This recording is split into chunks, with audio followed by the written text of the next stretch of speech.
12ஆம் வகுப்பு கணிதம் அலகு 7 வகைநுண் கணிதத்தின் பயன்பாடுகள் பயிற்சி 7.6இல் முதல் கணக்கு பார்க்கலாம். கீழ்காணும் சார்புகளுக்கு கொடுக்கப்பட்ட இடைவெளிகளில் மீப்பெரு மற்றும் மீச்சிறு அறுதி மதிப்புகளை காண்க என கேட்கப்பட்டுள்ளது. மீப்பெரு மற்றும் மீச்சிறு அறுதி மதிப்புகள்னா மீப்பெரு அறுதி அப்படின்னா மீப்பெரு பெருமமும் மீச்சிறு சிறுமமும் கணக்கிடணும். அந்த மீப்பெரு பெரும மற்றும் சிறும மதிப்புகள் கணக்கிடுவதற்கு சார்பை வகைப்படுத்தலாம். f' கணக்கிட்டு அந்த f' பூஜ்ஜியத்திற்கு முதல்ல சமப்படுத்தணும். அப்படி பூஜ்ஜியத்திற்கு சமப்படுத்தும் பொழுது எக்ஸின் மதிப்புகள் கிடைக்கும். அந்த எக்ஸ் மதிப்புக்கு பேர் நிலைப்புள்ளிகள்.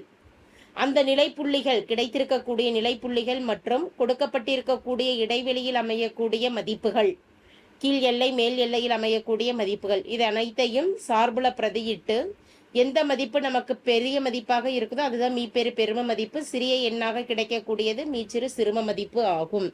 இதுதான் மீப்பெரு மற்றும் மீச்சிறு அறுதி மதிப்புகளை கணக்கிடுவதற்கான நிபந்தனை.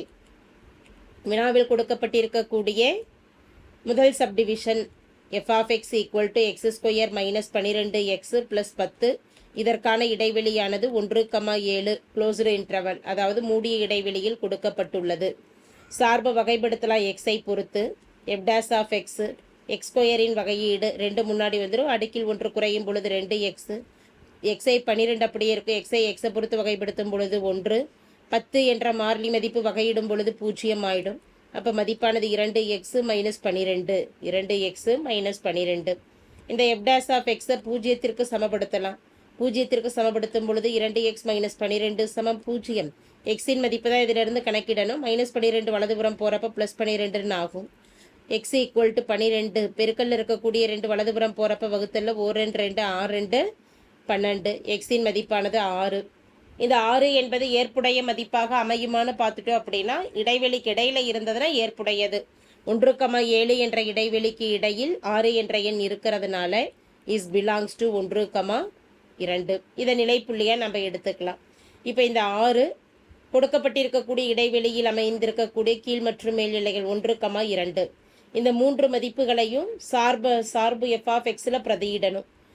முதல் மதிப்பு நிலைப்புள்ளி 6 பிரதியிடலாம். 6ஐ பிரதியிடும் பொழுது எக்ஸுக்கு பதிலாக 6 (6² - 12 × 6 + 10).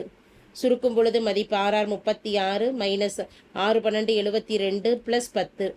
10 + 36 46. 46 72 46 கழிக்கும் பொழுது மதிப்பானது 22. ஒரு 4 26 -26 ஆனது மதிப்பு ஆகும். அடுத்து f(1) இடைவெளிகளை பிரதியிடுறோம். f(1) என பிரதியிடும் பொழுது 1² - 12 × 1 + 10. சுருக்கும் பொழுது மதிப்பு 1 - 12 + 10. 10 + 1 11. 11 - 12 மதிப்பானது -1. அடுத்த எல்லை மதிப்பு 7 என பிரதியிடுறோம். 7 என பிரதியிடும் பொழுது மதிப்பு 7² - 12 × 7. 12 × 7 + 10. இதை சுருக்கலாம். 7² மதிப்பு 7 49 - 12 × 7 2 14 மீதம் 1 84 + 10. 10 + 49 59. 59 + 24 கழிச்சிட்டோம் அப்படின்னா 25 -25 மதிப்பானதுக்கும் -25. எனவே மீப்பெரு பெரும மதிப்பு 3 மதிப்புகளையும் ஒப்பிட்டு பார்க்கும் பொழுது -1 தான் மிகப்பெரிய மதிப்பு. மிகச்சிறிய மதிப்புன்னு பார்க்குறப்ப -26. எனவே இதற்கான தீர்வு மீப்பெரு பெருமம் -1 மற்றும் மீச்சிறு சிறும மதிப்பு மீச்சிறு சிறுமம் -26 ஆகும். சப்டிவிஷன் 2இல் அமைந்திருக்கக்கூடிய சார்பு f(x) என்பது 3x⁴ -4x�3. இடைவெளியானது -1,2. இதை சுருக்கலாம். இதை சுருக்கும் பொழுது அதாவது இதுக்கு தீர்வு கணக்கிடலாம். வகைப்படுத்தலாம் f'(x) 3 அப்படியே இருக்கட்டும். x⁴ வகையீடு 4 முன்னாடி வந்துடும், அடுக்கில் 1 குறையும் பொழுது 4x³ -4 × x³ வகையீடு 3 முன்னாடி வரப்ப எக்ஸின் அடுக்கில் 1 குறையும் பொழுது x⁻². முன்னாங்கு 12x⁻3 -12x⁻2. இதை சுருக்கலாம். 12 பொதுவாக வெளியில் எடுத்துடலாம். மாறிலி கிழக்களை பொறுத்த வரைக்கும் x³ x² ஒரு x²ஐயும் வெளியில் எடுத்துட்டோம்னா முதல் உறுப்பில் மீதம் அமைந்திருக்கக்கூடியது x, இரண்டாம் உறுப்பில் அனைத்து உறுப்புகளையும் வெளியில் எடுத்துட்டாலும் -1 கொடுத்துக்கலாம். கணக்கிட வேண்டியது எக்ஸின் மதிப்பு. எப்படி கணக்கிடலாம்? f'(x) 0க்கு பிரதியிட்டு கணக்கிடுவோம். 12x² × x - 1 = 0.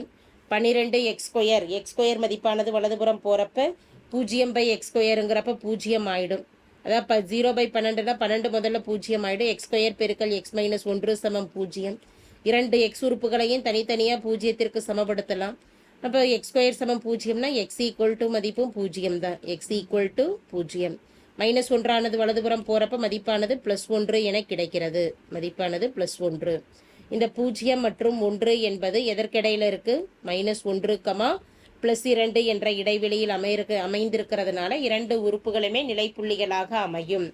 அப்போ 0, 1 என்ற நிலைப்புள்ளி, -1, 2 என்ற இடைவெளிகள் ஆகிய 4 மதிப்புகளையும் f(x)ல் பிரதியிட்டு எது பெரும மதிப்பு எது சிறும மதிப்புன்னு கணக்கிடணும். முதல் மதிப்பு 0ன்னு பிரதியிடும் பொழுது 3x⁴ 0 -4x⁴ 0 மதிப்பானது 0. அடுத்து 1 என பிரதியிடும் பொழுது 3 1 × 4 1 -4 1 × 3 1. 3 - 4 மதிப்பானது -1. அடுத்த மதிப்பு -1 என பிரதியிடலாம். 3 × -1 பவர் 4 -4 × -1 3. இதை சுருக்கும் பொழுது 3 - ப்ளஸ் 3 × 1 -4 × -3 3 முறை பெருக்கும் பொழுது மதிப்பு -1 ஆயிடும். எனவே 3 - ப்ளஸ் 4 3 + 4 மதிப்பானது 7. அடுத்த உறுப்பானது 2 என பிரதியிடும் பொழுது 3 × 2 × 4 -4 × 2 × 3. சுருக்கும் பொழுது 3 × 2 4 முறை பெருக்கும் பொழுது மதிப்பு 2 2 4 4 2 8 8 2 16 -4 × 2 × 3 மதிப்பானது 8.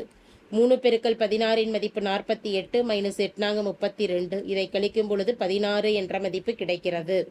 4 உறுப்புகளையும் ஒப்பிட்டு பார்க்கும் பொழுது மிக பெரும மதிப்பு அப்படின்னு பார்க்கிறப்ப 16, சிறிய மதிப்புன்னு பார்க்கிறப்ப -1. எனவே இதற்கான தீர்வு therefore மீப்பெரு பெருமம்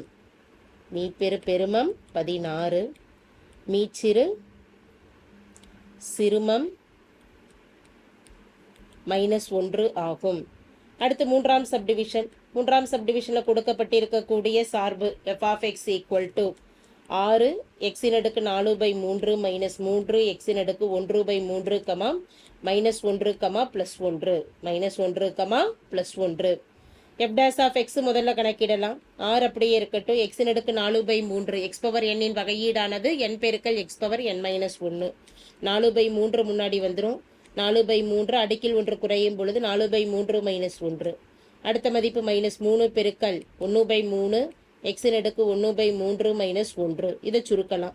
6 பெருக்கல் 4/3 x⁴ கிராஸ் மல்டிபிள் பண்ணும்பொழுது 4 - 3 மதிப்பு 1/3 -3 பெருக்கல் 1/3 x⁴ கிராஸ் மல்டிபிள் பண்ணும்பொழுது 1 - 3 மதிப்பு -2/3. கேன்சல் ஆகக்கூடிய உறுப்புகளை கேன்சல் பண்ணிடலாம். 3 3 கேன்சல் ஆகுது. 1 3 3 2 3 6. அப்போ 2 8 8 x⁴ 1/3 -1 பெருக்கல் xங்கிறப்ப x தான் x⁴ -2/3.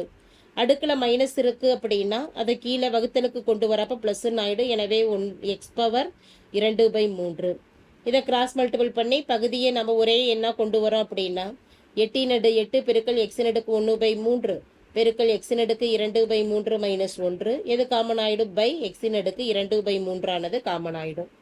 அடுக்குகள் 3 அப்படின்னு இருக்கிறப்ப, அதாவது ஃப்ராக்ஷனில் பகுதியில் இருக்கக்கூடிய எண் 3ன்னு ஒரே மாதிரியாக இருக்கிறனால தொகுதி உறுப்புகளை கூட்டிக்கலாம்.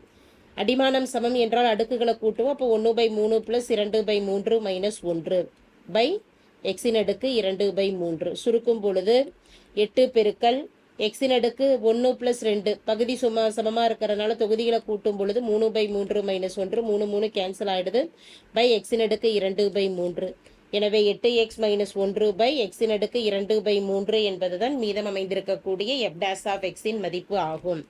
f'(x) ஆனது 8x - 1 பை x⁴ 2/3.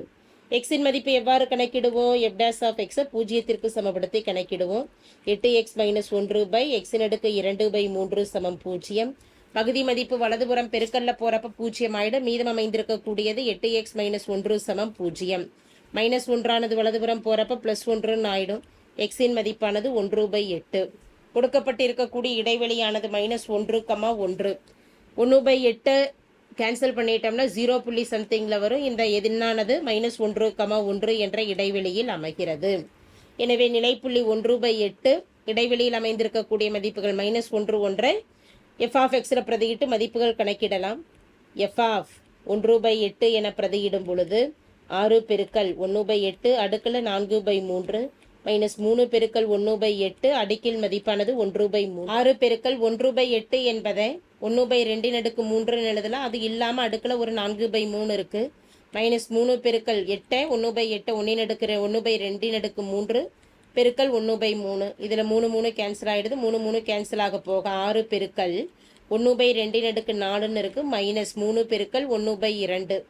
6 பெருக்கல் 1/2 4 முறை பெருக்கிட்டோம்னா 1 பெருக்கல் 1 1 2 2 4 4 2 8 8 2 மதிப்பு 16 -1 பெருக்கல் 3 3/2. இதை சுருக்கலாம். 3 2 6 8 2 16 மதிப்பானது 3/8. 3/8 -3/2.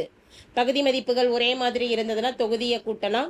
2 எண்ணுக்கும் பகுதி 8ன்னு கொண்டு வரோம் அப்படின்னா முதல் உறுப்பில் ஏற்கனவே 8 இருக்குது. இரண்டாம் உறுப்பை மட்டும் 8 ஆக்கணும்னா ஒரு 4ஆல் பெருக்கணும். எனவே முன்னாங்கு 12 மதிப்பு 12ல் 9 3 கழிச்சிட்டோம் அப்படின்னா 9 -9/8. இது நிலைப்புள்ளியை பிரதியிட்டு கிடைத்தது. எல்லைகளை பிரதியிட்டு கிடைக்கக்கூடிய மதிப்பு எஃப் ஆஃப் -1 என பிரதியிடும் பொழுது 6 பெருக்கல் -1 அடுக்கு 4/3 -3 பெருக்கல் -1 அடுக்கு 1/3. அப்போ 6 பெருக்கல் ஒரு -1 என்ற எண்ணை 4 முறை பெருக்கிக்கிட்டோம் அப்படின்னா மதிப்பு ப்ளஸ்ன்னு ஆகிடும். -1க்கு கியூப் ரூட் எடுத்தோம்னாலும் நமக்கு மதிப்பு -1 தான். எனவே -3 பெருக்கல் -1 6 ப்ளஸ்ஸு. இதை சுருக்கும் பொழுது மதிப்பானது 6 -× +3 மதிப்பு 9.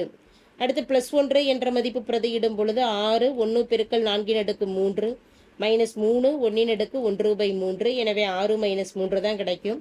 6 -3 மதிப்பு 3. 3 எண்களையும் ஒப்பிட்டு பார்க்கும் பொழுது 9 என்ற எண் தான் பெரிய எண்ணாகவும் நெகட்டிவ்ல வரக்கூடிய -9/8 அப்படிங்கிறது தான் சிறிய எண்ணாகவும் அமைது. எனவே இதற்கான தீர்வு therefore மீப்பெரு பெரும மதிப்பு. மீப்பெரு பெருமங்கிறது என்ன? 9. மீச்சிறு சிறும மதிப்பு. மீச்சிறு சிறும மதிப்பு அப்படிங்கிறது என்ன? -9/8. அடுத்து 4ஆம் சப்டிவிஷனுக்கு வரோம். எஃப் ஆஃப் எக்ஸ் என்பது 2 cos x plus sin 2x ப்ராக்கெட்டில் 0, π/2 என எல்லைகள் கொடுக்கப்பட்டுள்ளது. எஃப் டேஸ் ஆஃப் எக்ஸ் முதல்ல கணக்கிடணும். வகையீடு செய்யலாம். 2 என்ற கீழே அப்படியே தான் இருக்கும். cos x வகையீடானது -sin x. sin 2x வகைப்படுத்தணும் அப்படின்னா cos 2x. சைனுக்கு வகையீடு cos 2x. அது இல்லாமல் எக்ஸை தவிர வேறு எந்த ஒரு எண்ணம் இருந்தாலும் பெருக்கணும். 2x இருக்குது. 2x வகையீடுங்கிறப்ப x 1 ஆகிடும். மீதம் 2 மட்டும்தான். எனவே plus into minus -2 sin x plus 2 cos 2xன்னு கிடச்சிருக்கு. இந்த அனைத்து மதிப்புகளையுமே, அதாவது 2 மதிப்புகள் தான் இருக்குது, 2 உறுப்புகளையுமே ஒன்றா சைனுக்கு மாற்றணும் அல்லது காசுக்கு மாற்றணும். இப்போ நம்ம சைனுக்கு மாற்றலை, அதாவது -sin 2 sin x அப்படியே எடுத்துக்கிறோம். cos 2x சைனுக்கு மாத்திரம் அப்படின்னா முற்றொருமை எழுதிக்கிறோம். cos 2xக்கு சைன் வச்சு படிச்சிருக்கக்கூடிய முற்றொருமை என்ன? 1 -2 sin ஸ்கொயர் தீட்டா. தீட்டாக்கு பதிலாக இங்கே எக்ஸ். இதை சுருக்கும் பொழுது -2 sin x ப்ளஸ் 1 பெருக்கல் 2 2 ப்ளஸ் இன்ட்டு -2 2 4 ஒரு sin square x. F dash of எக்ஸை 0க்கு சமப்படுத்தி தான் இதற்கான தீர்வு கணக்கிடுவோம். அதற்கு முன்னாடி வரிசையாக நம்ம எழுதிட்டோம் அப்படின்னா -4 sin ஸ்கொயர் எக்ஸ், அடுத்து sin x உறுப்பு -2 sin x ப்ளஸ் 2. 3 உறுப்புகள்லையும் ஒரு -2 பொதுவாக வெளியில் எடுத்துடலாம். ஏன்னா முதல் உறுப்பு எதிர்குறியில் இருக்கிறதுனால -2 தான் வெளியில் எடுக்கணும். 2 2 4 மைனஸ் ப்ளஸ் ஆகிடும். 2 sin ஸ்கொயர் எக்ஸ் -2 வெளியில் எடுத்துட்டு, எனவே ப்ளஸ் sin x. மாறிலி மதிப்பில் மைனஸ் எடுத்ததுனால ப்ளஸ் மைனஸ் ஆகிடும். 2 2ஆல் வகுக்கும் பொழுது மதிப்பு 1. இதற்கான தீர்வு கணக்கிடும் முறை எஃப் டேஸ் ஆஃப் எக்ஸை 0க்கு சமப்படுத்துவோம். -2 பெருக்கல் 2 sin ஸ்கொயர் எக்ஸ் ப்ளஸ் ஒரு sin x -1 0க்கு சமப்படுத்தும் பொழுது -2 வலதுபுறம் போகிறப்ப 0/-2ங்கிறப்ப 0 ஆகிடும். மீதம் அமையக்கூடியது 2 sin square X plus sin x -1 = 0. -1 = 0. இது ஒரு இருபடி சமன்பாடு. இதை காரணிப்படுத்தலாம். அப்படி காரணிப்படுத்தணும் அப்படின்னா இங்கே எக்ஸுக்கு பதிலாக அமைந்திருக்கக்கூடிய மதிப்பு sin x. எனவே அந்த sin x என்பதை வேற ஒரு மாறியை நம்ம எடுக்கலாம். ஈக்குவல் டு ஒய் என்க. அப்படி ஒய்ன்னு பிரதியிடும் பொழுது சமன்பாடு 2y² + y -1 = 0. இந்த இருபடி சமன்பாட்டை காரணிப்படுத்தலாம். காரணிப்படுத்தும் பொழுது y² கெழுவும் பெருக்கும் பொழுது மாறிலி மதிப்பையும் பெருக்கும் பொழுது 1 பெருக்கல் -2 -2 வரணும். கூட்டும் பொழுது ஒய்யின் கீழ் ப்ளஸ் 1ன்னு வரணும். ஓர் 2 2 எடுக்கலாம். ஓர் 2 2ல் நமக்கு 1 × 2 -1 அப்படிங்கிறப்ப -2 கூட்டும் பொழுது +1. அப்போ -2 வரணும் அப்படின்னா கூட்டும் பொழுது +1ங்கிறனால 2க்கு ப்ளஸ் குறியும் 1க்கு மைனஸ் குறியும் நம்ம எடுத்துடலாம். இங்கே 2 y² கெழுவாக இருக்கிறதுனால ஒரு 2ஆல் வகுக்கலாம் சமன்பாடு காரணிகளை. 2 2 கேன்சல் ஆகிடும். அதாவது y - 1/2 பெருக்கல் மற்றொரு காரணியானது y + 1 = 0 தனித்தனியாக பூஜ்ஜியத்திற்கு சமப்படுத்துகிறோம். y + 1 = 0 -1/2 வலதுபுறம் போகிறப்ப +1/2ன்னு ஆகும். அடுத்த உறுப்பில் +1 வலதுபுறம் போகிறப்ப -1ன்னு கிடைக்கும். +1ஆனது வலதுபுறம் போகிறப்ப -1ன்னு கிடைக்கும். இந்த y மதிப்புகளில் இருந்து எக்ஸின் மதிப்பு கணக்கிடலாம். y அப்படிங்கிறது என்னது? sin x-ஆ?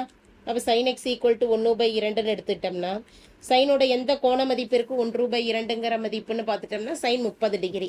30 டிகிரிக்கு ரேடியனில் எழுதும் பொழுது sin π/6. sin x = sin alpha எனும் பொழுது x = ஆல்ஃபா தீர்வு. எனவே எக்ஸின் மதிப்பானது π/6 ஆகும். எக்ஸின் மதிப்பானது π/6. இதே போல் மற்றொரு மதிப்பு sin xங்கிறது எதுக்கு சமம்? -1க்கு சமம். sin x = -1 அப்படிங்கிற மதிப்பு எப்போ நமக்கு கிடைக்கும்? சைனுக்கு இந்த மைனஸ் குறி அப்படியே வச்சுட்டு 1 அப்படிங்கிறது sin π/2. sin π/2. அப்போ sin x = sin of -θ - sin θ அந்த நிபந்தனையை பயன்படுத்திட்டு இதை sin of -π/2ன்னு எழுதிக்கலாம். எக்ஸ் sin கேன்சல் ஆக போக எக்ஸின் மதிப்பானது -π/2 என அமைகிறது. -π/2. வினாவில் கொடுக்கப்பட்டிருக்கக்கூடிய இடைவெளியானது 0, π/2 என்பதால் -π/2 என்ற மதிப்பு ஏற்புடையதாக அமையாது. எனவே ஏற்புடைய ஒரே ஒரு நிலைப்புள்ளி எக்ஸின் மதிப்பு π/6 belongs to 0, π/2 ஆகும். அப்போ இந்த x = π/6ஐயும் π/6 -π/2 ஆகிய மதிப்புகளையும் இடைவெளிகளையும் நம்ம எதில் பிரதியிடலாம்னா f(x)ல் பிரதியிடலாம். f(π/6ன்னு பிரதியிடுறோம். முதல்ல நிலைப்புள்ளியை பிரதியிடும் பொழுது 2 × 2 cos x cos π/6 ப்ளஸ் அடுத்த மதிப்பு சைனு 2x. 2xன் மதிப்பானது π/6 சுருக்கும் பொழுது 1 2 3 2 6 2 cos π/6 ப்ளஸ்ஸு சைன் π/3. cos π/6ன் மதிப்பு cos என்ன டிகிரி? 30 டிகிரி. cos 30 டிகிரியின் மதிப்பானது √3/2. அது இல்லாமல் ஒரு 2 நமக்கு பெருக்கல்ல இருக்குது. Plus sine π/3 sine 30 degree sine 60 degree. Sine 60 டிகிரியின் மதிப்பு என்னது? அதுவும் √3/2. இந்த இடத்துல 2 கேன்சல் பண்ண வேண்டாம். 2 கேன்சல் பண்ணாமல் அப்படியே வச்சுட்டோம்னா 2 √3 பகுதி மதிப்பு பொதுவாக இருக்கிறனால தொகுதியை கூட்டிக்க 2 √3/√3/2. 2 + 1ன் மதிப்பானது 3 √3/2. 3 √3/2. அடுத்த இடைவெளிகளை பிரதியிடுறோம். இடைவெளிகளானது f(0) என பிரதியிடும் பொழுது 2 பெருக்கல் cos 0ன்னு பிரதியிடும் பொழுது மதிப்பு 1, sin 0ன்னு பிரதியிடும் பொழுது மதிப்பு 0, 1 பெருக்கல் 2ன் மதிப்பு 2. f(π/2) f(π/2ன்னு பிரதியிடும் பொழுது 2 cos π/2 ப்ளஸ் sin 2 பெருக்கல் ஒரு π/2. இதில் கேன்சல் ஆகிடுது மதிப்புகளானது. அடுத்து பார்த்துட்டோம் அப்படின்னா 2 cos π/2ன் மதிப்பானது cos 90 டிகிரி 0 sin πன்னு கிடைக்குது. sin π cos π 2π அனைத்து மதிப்புகளுமே 0. எனவே இதனுடைய மதிப்பு 0 ஆகும். f(π/2) f -π/2 அப்படிங்கிறது தான் நமக்கு ஏற்புடைய மதிப்பாக அமையாது. எதனால? 0, π/2 அப்படிங்கிற மிகை மதிப்புகளாக கொடுத்ததுனால ஏற்புடையதாக அமையாது. கணக்கிட்டிருக்கக்கூடிய மதிப்புகள் அனைத்தையும் பார்க்கும் பொழுது மிகச்சிறிய மதிப்புன்னா 0. மிகப்பெரிய மதிப்பு அப்படின்னு பார்த்துட்டோம் அப்படின்னா 2 வராது, 3 √3/2ன்னு வரும். ஏன்னா 3 பெருக்கல் 3 நமக்கு 2 விட பெருசு தான். அப்போ மிகப்பெரிய மதிப்பு 3 √3/2. therefore மீப்பெரு பெருமம் 3 √3/2 மற்றும் மீச்சிறு சிறுமம் 0 ஆகும். தேங்க்யூ.